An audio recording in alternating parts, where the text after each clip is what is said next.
ground to learn from, ground to grasp. I can grasp this now. I can begin to. That's why he's saying, you're not. He goes, anyone who does not count, he goes, he cannot be my disciple. You can't learn from me. Then he says all the same thing. And if you do not carry the cross, his cross. He's not talking about Jesus, the cross of Jesus Christ. He's talking about his own personal cross. Follow me cannot be my disciple. Here we go. So here we have father, mother, children, brothers, sisters, even his own life, which is all the family is. When you talk about life, a life of your existence, the life of where you're at, that you have to remember, good or bad, that all those people have attributed to what you are now. They taught you. Whether it was good or bad, you learned from it, we learned from it, and we lived it out. And it's the very thing when we said, I don't want to be that way. But yet we do. Because what is it? Now this is not my teaching, but it involves is that I have to get to the point in my own repentance is that I'm learning to forgive other people. Because when I do, especially in the family unit, because you're talking about a unit that produces, and whether it's good or bad. And so if I'm stuck in a position of unrepentance or unforgiveness, what happens? You produce more after its own kind. Because even though you may say, I hate it, or I don't like that, or whatever, but if you don't repent and forgive, then you're living in a life, or you're cultivating a life of what? Bitterness.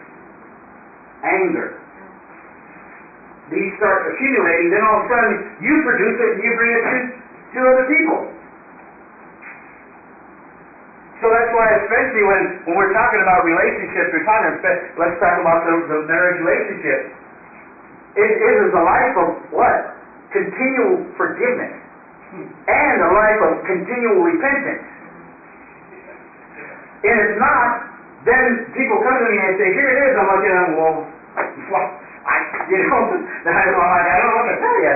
Because especially but I understand, because again, the majority of us have been either taught by false teachings or wrong teachings in the churches, or we've been taught by again the father or the husband unit that we grab that we look at and we say, okay, this is how I'm going to live, even though I don't agree with it, don't like it, because that's where you're still connected. When you hear me talk about soul ties, you're still connected to that person emotionally and mentally. And unless you learn to cut it off and actually forgive, you'll still continue on that pattern. You'll still live it off in one way, shape, or form. You know what? I'm going to say this. You're not going to hear this in a lot of. I'm going to say you're not going to hear this in the majority. I'll put 99.9% of the churches. Because what they're trying to teach now is that everybody's going to be happy, everybody's going to be blessed, everybody's going to this, everybody's going to that, they're going to teach them, here comes the discipleship. I'm going to disciple you to be a member of the Church of Christ, or the Church of God, or the Pentecostal Church, or whatever it is, the Catholic Church, or they go on and that's what Jesus was talking about, and Paul talked about, that you make people to be what? More just like you. But yet, you're not healed. You're not whole. You're not restored. And you're teaching these people, and they're going off, and they're doing the same thing over and over and over and over again. And I'm like, what is it? And then we know what the definition of insanity is. So what we do is that we get these people in the family unit, or the father, the mother, the wife, the spouse, or even the children, we use them as idols or images, and we create our own images, and they're mixed. Because notice, watch them, listen, there was these different kingdoms that the statue represented, the image represented, but at the bottom, the feet, it was a mix. It was mixed. And that's what we see today, still today. It's mixed. Of different, it's not kingdoms, it's ways of life, it's principles, it's ways of thinking, it's thought patterns. That we use to try to live life. To be a nation, to be a person, to be a father, to be a mother, to be a wife, to be a child, to be, there's that identity. But we get these things and we try to live them out, then we're like, why is it falling apart? Because it's mixed. It didn't change. It was just because the fact is no longer there, the whole concept and the symbolism behind that is still operating today. So we have a church, what does it say? It's mixed. The book of Revelation, John wrote, what did he say? It's wormwood. It's poison. It has come in and it has mixed up. It could be Babylon. In fact, it is. It's confusion. So through this, there we go. The man and the family have created their own ideas, thoughts, behaviors concerning their identity, dominion, and authority. They say a man, a father, and a husband is this way. But see, even when we're growing up, we look at it and say, I don't think that's right. But guess what? We take it on. And we live it out in a different, maybe not a different way, maybe the same way, but it's just well hidden. It's covered. Because our Vince has learned, listen, Vince is his own worst enemy. I don't care about the devil. I'm afraid of me, the fallen man, the ungenerated man, the man that is not patterned after God, the man who I use most of my life to live life, the man that I use most of my life to present myself to people, the man that I've used most of my life, the majority of my life, for identity, authority, and destiny. So it's mixed. But every day I have to say, I pick up my own cross and follow it. I'm going to get into that. Follow Christ. The husband who treats his wife badly may, in fact, it's not maybe, but it is really, and sets up a pattern of way of living as a husband for his son.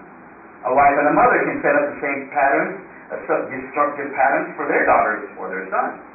And the children begin to live it out. Then we have this, we're like, what happened to old Johnny? Poor old Johnny. That boy. I remember, like, I can look at some of my kids today and say, and I know my own impatience, my own all this crap that I have, and I look at my children and I'm like, oh God, that looks just like me, and I don't want them to be like me. You know, if there's anything in this world that I want my children to be, is like him.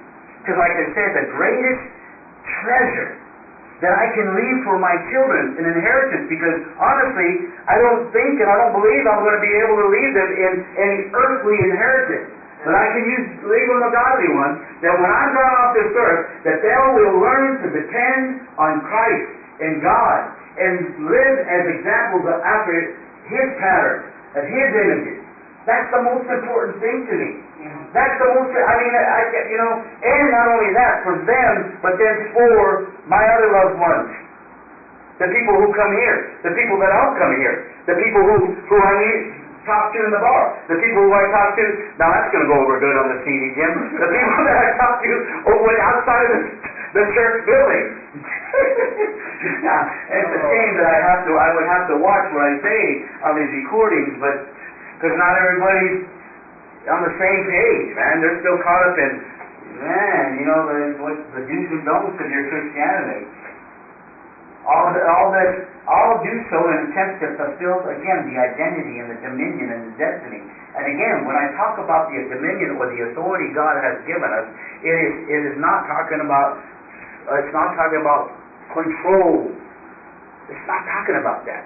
It's that you're operating in the position God has given you, so whole and balanced, that people can look to you as an authority in that position. And they can look. For example, when Paul said, what did he say, Jim?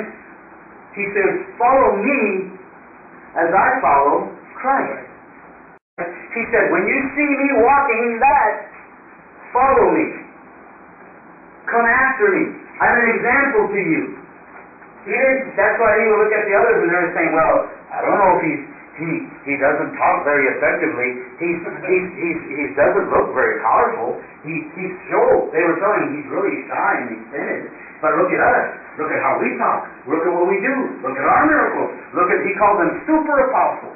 He says, I wish I was like those super apostles. But he claimed that his authority was intact because of not because of his spiritual giftings, because of his character. They couldn't refute it. They couldn't say that, well, they couldn't do it. The same thing with Christ. When he was walking there, they were like,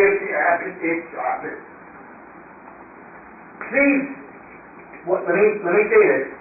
They could question his spiritual gifting or his operating in those miracles or whatever else it was, signs and wonders. They questioned it.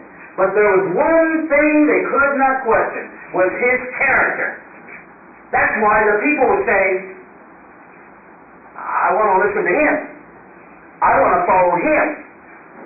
So maybe it's to my own demise is that why don't people come here? It's because they look at my lifestyle and say, he's a nut. He has fallen short, and rightly so. They could say that, but I have to be okay with it. I say, and I agree with it. You're right. I have fallen short in these areas as a father, as a husband, as whatever else position, as a minister, as this, as a business owner, as a musician. I fall short of all those aspects. But I hope to get to the point one day that people can say, but his character, I see it. I see the attributes of God in that. But see, we do the opposite. People go to other places because, well, they're let me just say, for all the wrong reasons. But in reality, they are perishing. What are they trying to fulfill these areas? Because Jesus said, see, this is what he was talking about. He says, apart from me, you can't do anything. You can't be a father. You can't be a mother. You can't be a husband. You can't be a wife. You can't be a child. You can't do these things. You can't live life. You can't. That's where it's totally dependent on the grace of God. That I every day I say, you know what, I can't, it's getting harder and harder for me to get out of bed, physically. I don't get any much sleep. I don't do, and like I said, I make some extra money doing these things and playing music in the bars, I'll say that. And I have a landscape company, and things aren't quite where they need to be, and a lot of times I don't get sleep because of whatever reasonings are going on or thinking goes on in my head. And so guess what? I feel like crap. Yep. I don't feel physically good. I feel nauseous a lot of times. My knees, as tempted. When we're at work, and if I happen to get on my knees and I got to work, I look at him and put my hands up like this, and he has to help me up because I'm falling apart. And so I can't say that I'm all physically, mentally, emotionally, and even spiritually just so intact that there's no flaw in me and I present myself. Oh, no. That's a false image. That's a false image. I'm going to present to you just how crappy I feel, just how many times I have missed the mark, and just how I'm even still dealing with insecurities and fear in my life. But there's always one thing that I strive for, is that I present the image of God. Because that's who I really am. That's what I really am. In fact, that's what people will be attracted to. Yeah. That's the light amongst the darkness. You know, when I was in prison, those guys knew. They knew, because you're in a den of iniquity. They knew. They could tell. That guy's just a big dog. Because we have a lot of Christians in there. A lot of ministers. A lot of prophets. Preachers. They want to call me preacher so-and-so. But when I was up front and I was real to them, but I still showed that image, I had the utmost respect from the different members and from the different positions in that member and members of of that gang, whatever else there was in there. They knew he's real, because I never tried to hide it by something else. All hiding what? That I was just jacked up as they were.